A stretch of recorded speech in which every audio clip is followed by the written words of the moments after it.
اسرائیل جو ہے وہ بھی پریزنٹ کر رہا ہے، لیکن بات یہ ہے کہ کتنے لوگ ہیں جو اتنی فضول قسم کی بات کو بائی کرنے کے لیے تیار ہیں. بالکل.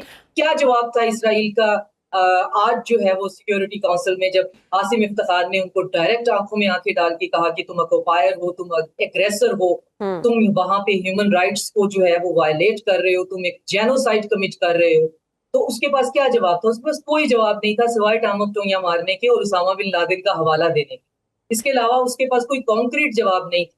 اور اس سے بھی بڑھ کے یہ کہ قطر جیسے کنٹری پہ آپ نے اٹیک کیا ہے جو کہ ویسٹرن الائے ہے، جس کے اندر امریکن بیسز ہیں، تو آپ نے اپنے جو ویسٹرن الائے ہے جو کہ ہب ہے نیگوسیشن کا، جہاں پہ طالبان تک پہ بیٹھ کر نیگوسیشن ہوتی ہے اور سب لوگ وہاں پہ جو ہے وہ سیکیور ہیں، ان کو کسی قسم کا کوئی خدشہ نہیں ہوتا ہے، تو آپ یہ کیسے سوچ سکتے ہیں کہ اب اس کا کوئی ریپریکشن نہیں ہوگا؟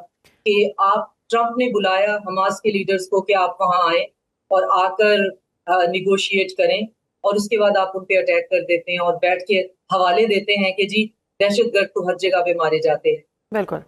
اچھا ڈاکٹر صاحب، سلامتی کونسل میں 15 ارکان نے اسرائیل کے قطر پر حملے کی مذمت تو کی ہے، لیکن ہم نے دیکھا کہ اسرائیل کا نام نہیں لیا گیا. کیا سمجھتی ہیں ایسی صورت میں تو اسرائیل مزید چوڑا نہیں ہو جائے گا؟ نہیں، اسرائیل اس سے زیادہ کیا چوڑا ہو سکتا ہے. اسرائیل کا نام جو ہے اگر لے لیا جائے اور اس کی پولیٹیکل ول ہمیں نظر آ جائے تو مسئلے کا حل ہی ہو جائے. کسی میں پولیٹیکل ول ہی نہیں ہے. اب دیکھنا یہ ہے کہ ایک پیراڈائم شفٹ ہوگا. گلف سٹیٹس جو ہیں وہ یہ سمجھتی رہی ہیں کہ ہمارے پاس امپیونٹی ہے، ہم امیون ہیں اس ایگریسر کے اٹیک سے، ہم امیون ہیں اس کی ایگریشن سے.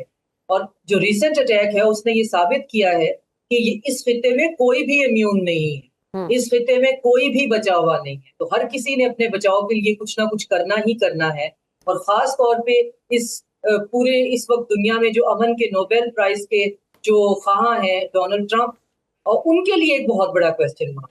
یہ ویک تو ان کی کریڈیبلٹی کے اوپر ایک بہت بڑا سوالیہ نشان ڈاکٹر تھا صاحب، کہ ان کی جانب سے بارہا یہ کہا جا رہا ہے کہ وہ ناخوش ہیں نیتن یاہو کی اس کارروائی پر. پھر اگر ہم امریکن میڈیا کی بات کریں تو ان کی جانب سے کہا گیا ہے کہ خاصے غصے کا اظہار کیا گیا ہے ڈونلڈ ٹرمپ کی جانب سے، اور وہ کہتے ہیں کہ مجھے اس سارے معاملے سے میں لا علم تھا اور مجھے یہ بات نیتن یاہو سے پتہ لگنی چاہیے تھی، جبکہ مجھے یہ بات آرمی سے پتہ لگ رہی ہے اپنے ملک کی. تو آپ سمجھتی ہیں کہ یہ واقعی ایسا ہو سکتا ہے کہ ٹرمپ اس سارے معاملے سے لا علم ہوں؟ دیکھیں، جو اینالسٹ ہمارا کام یہ ہوتا ہے کہ ہم چیزوں کو اکٹھا کرتے ہیں اور پھر اس کے بعد جو بھی ڈاٹ کنیکٹ ہو سکتے ہیں. تو ابھی تک تو یہی لگ رہا ہے کہ امریکن جو ٹرمپ جو ایڈمنسٹریشن ہے ان کو پتہ نہیں. اٹیک سے 10 منٹ پہلے کسی طریقے سے ٹرکش انٹیلیجنس نے حماس کے ان ارکان کو جو کہ نیگوسیشن کے لیے بیٹھے ہوئے تھے ان تک یہ خبر پہنچائی، جس کی وجہ سے ان میں سے کچھ وہاں پہ نماز کا وقفہ بھی تھا تو اپنے موبائل اس کمرے میں چھوڑ کے باہر نکلنے میں کامیاب ہو گئے. سچویشن بھی کریٹ نہیں ہوئی کہ آپ کیوں بھاگ رہے ہیں، کہاں جا رہے ہیں، کیونکہ جب آپ کو کہا جائے کہ آپ کے اسیسینیشن اٹیمپٹ ہونے لگی ہے تو ایک دم سے بھی کہیں پہ جو ہے وہ بچنے کی کوشش میں سب بھی مارے جا سکتے ہیں.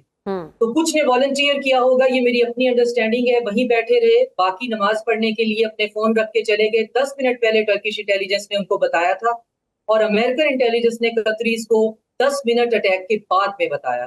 اگر کوئی اس میں شامل ہو سکتا ہے تو وہ برٹش سرویلنس جو ہے وہ ایک جہاز ہے جو قطر کے اوپر سرویل کر رہا تھا، اور قطر کی اپنی ایک ایئر فورس بیس ہے انگلینڈ کے اندر، اور انگلینڈ کی اپنا جو ہے وہ برٹن کا اپنے کانٹریکٹ بھی ہیں قطر کے ساتھ. تو اس کو کوئی خاص دیکھا نہیں گیا کہ یہ کیوں سرویل کر رہے ہیں. ایک تو یہ پوائنٹ نوٹ کرنے والا ہے کہ ہو سکتا ہے ان کو یہ علم ہو کہ کیا ہونے والا ہے، لیکن ٹرمپ کو جیسے ہی پتا چلا ان کی ایڈمنسٹریشن کو تب تک دیر ہو چکی ہوئی تھی اور 10 منٹ بعد انہوں نے بتایا تب تک اٹیک ہو چکا تھا. لیکن جتنے لوگ بچ پائے ہیں حماس کے، وہ سننے میں یہی آ رہا ہے کہ وہ ٹرکش انٹیلیجنس کی وجہ سے بچ پائے.